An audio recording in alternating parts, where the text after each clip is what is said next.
Saudações cristãs a todos que acompanham conosco o estudo diário da Palavra de Deus. Ficamos felizes, agradecidos por todos vocês que estudam conosco a Bíblia a cada dia. Agradecemos a todos vocês que compartilham esses estudos com outras pessoas. Agradecemos a vocês que são inscritos no canal Hora Tranquila no YouTube. A todos vocês que clicam no dedinho de joinha. E se você ainda não é inscrito no canal Hora Tranquila, entre no YouTube e digite Hora Tranquila. Você vai encontrar ali o nosso canal e então você clique em inscrever-se, que está em letras vermelhas, e você já estará inscrito. Nós queremos agradecer a todos vocês que nos escrevem dizendo de onde estão acompanhando os estudos e mandamos aqui um alô especial para Persiliana Isaías Martins, é de Rolim de Moura, Rondônia.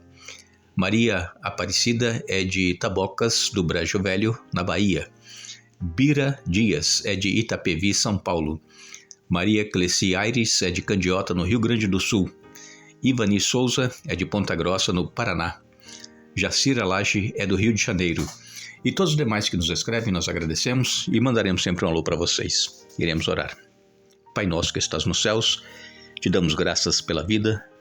Te damos graças por estes momentos que nos concedes para estudarmos a Tua Palavra. Pedimos que o Teu Espírito Santo esteja presente conosco, nos dando sabedoria para entendermos a Tua Palavra e que possamos aceitá-la, vivê-la em nossa vida. Abençoe, Pai, todos aqueles que estudam conosco, dê vitórias, dê forças nas lutas e problemas que enfrentam, que não desanimem. Todos os que nos escrevem pedindo orações, que recebam as Tuas bênçãos, Pai. Nós confiamos em Ti e nos méritos de Jesus. Amém. Continuaremos o estudo desta semana. Nós estamos falando a respeito da hora do seu juízo, a hora do juízo de Deus. E conforme nós temos visto na palavra de Deus, há um juízo em andamento. Esse juízo está sendo realizado no santuário celestial, no lugar santíssimo. Jesus, ele é o único digno de poder abrir os livros e julgar, porque Jesus, ele foi o único que veio a este mundo, viveu como nós, e ele venceu o pecado, venceu a morte, e ele está lá para nos defender, mas também está julgando cada caso. E conforme o estudo que nós estamos fazendo em Daniel capítulo 8 e Daniel capítulo 9, nós vemos que Daniel teve aquela visão dos 2.300 dias, tardes e manhãs, que são anos em profecias, e então essa profecia de 2.300 anos, Daniel, ele não entendeu uma parte da profecia, porque o anjo Gabriel disse para Daniel que essa profecia era para o tempo muito distante, era para o tempo do fim, e é exatamente o tempo que nós estamos vivendo. E então, no início ali do século XIX, por volta de 1930, essa profecia começou a ser entendida pelos estudiosos da Bíblia. Pessoas de várias denominações espalhadas em vários países, sem terem contato um com o outro, começaram a estudar e pesquisar, e com orientação do Espírito Santo, eles foram entendendo a interpretação. Por quê? Porque essa profecia era para o tempo do fim. E então, esse tempo do fim, ele começou exatamente a partir de 1844, quando começou o juízo investigativo. Eu sei que para muitos não é muito fácil entender profecias, é um pouco complicado, mas se você ler os capítulos que nós aqui citamos, os versículos da Bíblia, os livros, e pedir a Deus orientação, o Espírito Santo vai dar entendimento. Agora, não se preocupe se você não consegue guardar tudo isso em sua mente. O importante é entender que essa profecia, ela está se cumprindo ao pé da letra.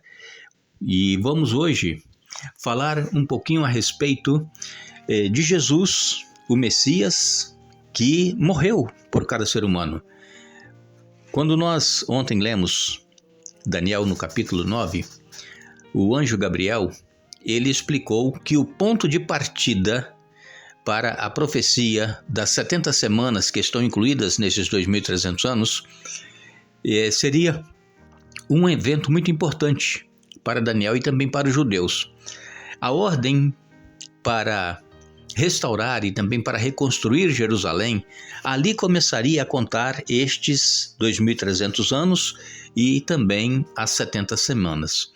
Nós sabemos que alguns decretos foram emitidos para que o povo de Israel voltasse de Babilônia para Jerusalém. Mas quando nós lemos aqui em Esdras, no capítulo 7, Esdras 7, o verso 13, diz assim: Eu decreto, isso foi o rei Artaxerxes, eu decreto que qualquer israelita em meu reino, incluindo os sacerdotes e os levitas, que desejar regressar com você para Jerusalém, poderá ir. Aqui, Artaxerxes falando para Esdras. E então, no verso 27, capítulo 7 de Esdras, no verso 27, lemos. Esdras 7, verso 27. Louvem o Senhor, o Deus de nossos antepassados, que colocou no coração do rei o desejo de embelezar o templo do Senhor em Jerusalém. Aqui Esdras louvando ao Senhor. Aqui, neste decreto de Artaxerxes, foi que começou a contar as 70 semanas que Deus deu de tempo de graça para o povo de Israel e também começou a contar os 2.300 anos. Interessante, irmãos, quando nós começamos a fazer o cálculo dessas profecias, quando nós começamos aqui em 457 a.C., quando saiu o decreto do rei Artaxerxes, nós vamos calcular então as primeiras 69 semanas. Vai dar exatamente no ano 27 da nossa era. Foi quando Jesus foi batizado.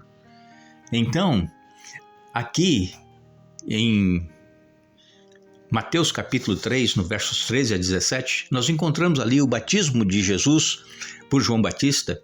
E esta palavra Messias, ela significa ungido. Foi quando Daniel disse, na visão, que até o ungido seria 69 semanas. Foi quando Jesus foi batizado. Contando a partir de 457 a.C., 69 semanas ou 483 anos, vai dar exatamente no ano 27, quando Jesus foi ungido. Agora, vamos ler Romanos capítulo 5. Romanos capítulo 5, nos versos 6 a 9, o apóstolo Paulo escreveu: Quando estávamos completamente desamparados, Cristo veio na hora certa e morreu por nós pecadores. É pouco provável que alguém morresse por um justo, embora talvez alguém se dispusesse a morrer por uma pessoa boa. Mas Jesus nos prova seu grande amor ao enviar Cristo para morrer, mas Deus nos prova seu grande amor ao enviar Cristo para morrer por nós quando ainda éramos pecadores. E uma vez que fomos declarados justos por seu sangue, certamente seremos salvos da ira de Deus por meio dele. Então aqui Paulo fala que quando estávamos completamente desamparados, Cristo veio na hora certa e morreu. Em Gálatas capítulo 4, verso 4, o apóstolo Paulo também escreveu que, vindo a plenitude dos tempos, Deus enviou seu Filho, nascido de mulher, nascido sob a lei. Gálatas 4, verso 4. Então, aqui comprova o cumprimento da profecia das primeiras 69 semanas. Vindo a plenitude dos tempos, Deus enviou seu Filho. E então, quando Jesus nasceu, até o ano 27 da nossa era, quando Jesus foi batizado, foi ungido, o Messias, passaram-se 69 semanas. Aí resta mais uma semana para completar as 70 semanas, ou 490 anos. Então Jesus começou o seu ministério no ano 27, quando ele foi batizado, e no ano 31 ele morreu. O sacrifício foi tirado, diz Daniel, quando nós lemos aqui em Daniel, no capítulo 9, e no verso 26, diz aqui: depois deste período de 62 semanas de 7, o ungido será morto. Vejam, o ungido será morto. Foi no ano 31, e nada dele restará. Surgirá um governante, cujo exército destruirão a cidade e o templo. O fim chegará com uma inundação, e a guerra e seus sofrimentos estão decretados desde este tempo até o fim. Então aqui se cumpre, na metade dessa última semana, a profecia de Daniel, no capítulo 9, em que na metade da última semana o sacrifício seria tirado, o Messias seria morto. E foi no ano 31 da nossa era que Jesus morreu. E aí, para completar a semana, né, a última semana, para 70 semanas, no final da semana, que dá no ano 34 da nossa era, houve o apedrejamento de Estevão. E ali, com o apedrejamento de Estevão, o povo de Israel estava selando o seu destino de rejeição do Messias como o enviado de Deus. E aí, a partir do ano 34, começou a ser pregado o evangelho aos gentios. Aí, o evangelho saiu ali dos judeus e foi levado, então, pelos apóstolos para as nações vizinhas, como Jesus havia dito, que eles seriam testemunhas tanto em Jerusalém, Judéia, Samaria e os confins da terra. Então, quando nós começamos aqui a fazer os cálculos matemáticos, nós vemos que dá tudo exato. Nada foge ao que Deus disse em sua palavra. O profeta Daniel disse, em Daniel 9:26, depois das 62 semanas será cortado o Messias, quer dizer, ele seria morto, seria imolado, crucificado. E aí, o verso aqui acrescenta, não para si mesmo.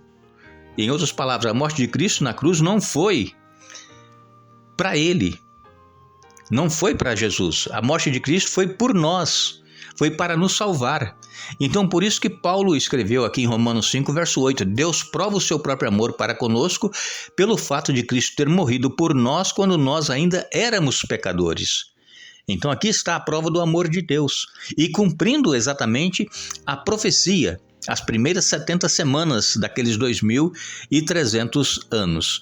A profecia, irmãos, ela é maravilhosa. E Deus, através dos profetas, ele nos revela o que ele vai fazer. Deus, ele não faz nada sem nos antes revelar os seus segredos aos seus servos, os profetas. Então nós precisamos continuar crendo na palavra de Deus e aceitando a palavra de Deus em nossa vida, porque ela é exata, ela não falha. A palavra de Deus, ela é a verdade. Jesus é a verdade. E então, a palavra de Deus, ela precisa ser uma lâmpada para os nossos pés, uma luz para o nosso caminho, para que nós possamos seguir na certeza de que estamos no caminho certo e estamos próximos da volta do nosso Senhor Jesus, que virá para buscar aqueles que o aceitaram e que viveram de acordo com a sua vontade. Que Deus continue nos ajudando, nos abençoando, nos orientando e nos ajudando a entender a sua palavra. Precisamos de orar. Sem oração, sem a busca do Espírito Santo, nós não conseguiremos entender. Então, se você apenas ouve, é bom ouvir, mas o melhor é ler. Então, esses capítulos que nós citamos aqui, os versículos, se você puder, anote e depois leia na sua Bíblia e peça ao Espírito Santo que ilumine, que dê entendimento. E o Espírito Santo vai fazer com que você entenda a palavra de Deus. Nós agradecemos a todos que estiveram conosco hoje, estudando a Bíblia. Retornaremos amanhã, Deus assim nos permitindo. E Jesus, ele nos diz, venho sem demora. Guarda o que tens para que ninguém tome a tua coroa. Apocalipse capítulo 3, verso 11. Que Deus nos abençoe.